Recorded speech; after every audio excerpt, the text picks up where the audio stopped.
The Weatherfield police officer has recently found himself caught up in plenty of trouble because of his romantic choices, particularly his involvement with Sarah Platt, who is now behind bars for the murder of Theo Silverton, despite Kit's determined attempts to protect her from the consequences. Kit went to great lengths to remove any evidence connecting Sarah to Theo's death, but he was far from impressed when he discovered that Sarah had contacted her former partner Gary Windus for help on the night Theo died. That revelation certainly left Kit wondering where he stood in Sarah's life. With Sarah expected to remain in prison for the foreseeable future, her romance with Kit has completely broken down. Perhaps that is for the best, considering the complicated history surrounding Sarah and the trouble that has followed her since arriving on the cobbles. Sarah is hardly the only woman in Kit's orbit to have a complicated past. Jodie Ramsey has already caused plenty of chaos, including attempting to undermine her half-sister Shona Platt by making a move on David Platt. Jodie was also responsible for attacking Sarah in an effort to prevent her from discovering the unsettling collection of stolen trinkets she had been keeping hidden. The disturbing box even contained a firearm, making the situation considerably more serious. Since Sarah has already told Kit about Jodie's dangerous behavior, you might think she would be the last person he would want to become involved with.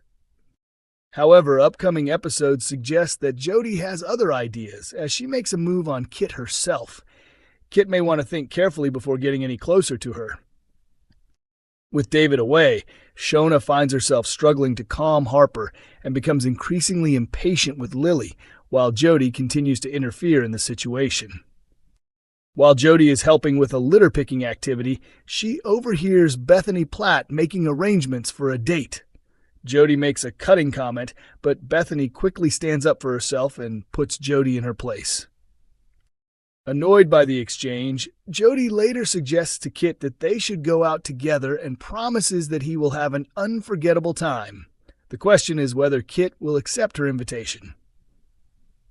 Meanwhile, Bethany meets her date Roman at the bistro, where the pair celebrate the success of their second date without any major problems. Their positive mood does not last long, however, when Jodie arrives at the bistro accompanied by Kit. Bethany's happiness quickly disappears as she explains that her mother is currently in prison and that she only ended her relationship with Kit a few weeks earlier. Jodie openly flirts with Kit, leaving Bethany furious. Bethany warns Kit that Jodie is trouble and tells him that he would be better off keeping his distance from her. After Bethany leaves, Jodie takes things further by inviting Kit back to her place for a drink. Will Kit accept her offer? Later in the week, Jodie creates even more problems for Shona by secretly hiding her car keys. She then turns her attention back to Kit and sends him a message suggesting they meet up. Shona calls David to tell him about her disastrous day before suddenly realizing that Harper has been left inside the car. Panicking, she rushes outside and discovers Daniel holding Harper safely in his arms. Jodie encourages Shona to get some rest and invites Kit over while she takes care of Harper. When Shona eventually comes back downstairs, she finds Jodie and Kit sitting together and enjoying a glass of wine. Taking a seat on the sofa, Shona gives Kit a serious warning, telling him that becoming involved with her sister could be one of the biggest mistakes he has ever made. The big question is whether Kit will take Shona's warning seriously. Betsy's life has changed dramatically since the stroke that left her facing serious difficulties with both speech and everyday communication. The teenager's health crisis followed an incident involving non-fatal strangulation during consensual sex with her boyfriend Dylan Wilson, leaving her with injuries that have had a lasting impact.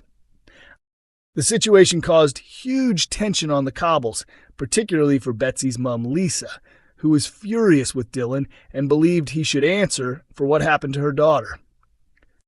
Lauren was also convinced that Dylan needed to face the consequences and encouraged Betsy to take the matter further. Her anger eventually became uncontrollable, resulting in her confronting Dylan and physically lashing out at him. Sean remained firmly on his son's side and struggled to accept that Dylan could have caused Betsy such devastating harm. Meanwhile, Dylan was consumed by guilt and desperately searched for another explanation, even accusing his friend Brody of becoming involved with Betsy. Brody refused to accept Dylan's version of events and challenged him over his attempts to avoid the truth. Their confrontation eventually forced Dylan to face reality and acknowledge his own responsibility. Yet, while everyone around Betsy continues to argue about blame, the teenager herself is the one dealing with the greatest consequences. Since the stroke, Betsy has been forced to cope with communication problems such as aphasia and dysarthria, alongside the physical challenges that have completely disrupted her future plans. Her hopes of moving to London to study fashion have been put on hold, leaving her to concentrate on rehabilitation while adjusting to a very different life at home. At only 18, Betsy is now undergoing speech and language therapy as well as physiotherapy, while also trying to deal with the emotional impact of everything that has happened. Lisa's protective instincts have made the situation even more difficult, particularly because she remains extremely wary whenever Dylan attempts to spend time with Betsy. After so many setbacks, Betsy desperately needs something to celebrate. Fortunately, she receives a much-needed boost when she makes noticeable progress during physiotherapy. Lauren is thrilled to see her friend achieving another important step in her recovery. However, the positive development is soon followed by an emotional blow that leaves Betsy questioning the life she has been missing. During one visit, Betsy becomes frustrated when Lauren appears more interested in messaging Ollie than spending time with her. She later admits to Lisa that she has been feeling lonely and increasingly disconnected from the people around her. Seeing Lauren happily involved with Ollie only makes Betsy more aware of how much her own life has changed since the stroke. But there is another reason for celebration when Betsy manages to stand on her own with the assistance of her physiotherapist. The achievement represents a huge step forward and gives Betsy a rare moment of genuine happiness after months of hardship. Lauren later comes up with the idea of visiting Betsy with Ollie and bringing her some of his homemade cake. However, the planned visit does not unfold as smoothly as expected. When Lauren and Ollie arrive, Betsy's response leaves Lauren concerned, and the atmosphere quickly becomes uncomfortable. Eventually, Lauren decides that a change of scenery is needed and persuades Betsy to join her for lunch at the bistro. Unfortunately, the outing brings another humiliating moment for the recovering teenager.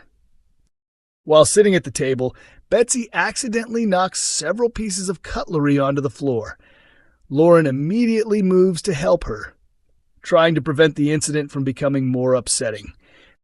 Debbie then makes an unfortunate comment, joking that Betsy must be drunk. Although the remark is not intended to be malicious, it hits Betsy particularly hard.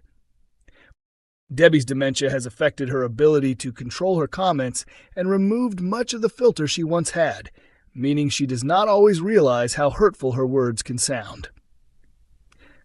For Betsy, however, the explanation does little to ease the embarrassment she feels in that moment. The incident leaves her feeling exposed and humiliated just as she had begun making encouraging progress. With Betsy working so hard to rebuild her confidence and independence, could this latest setback threaten the progress she has made? Or will she find the strength to overcome another difficult moment and continue moving forward with her recovery?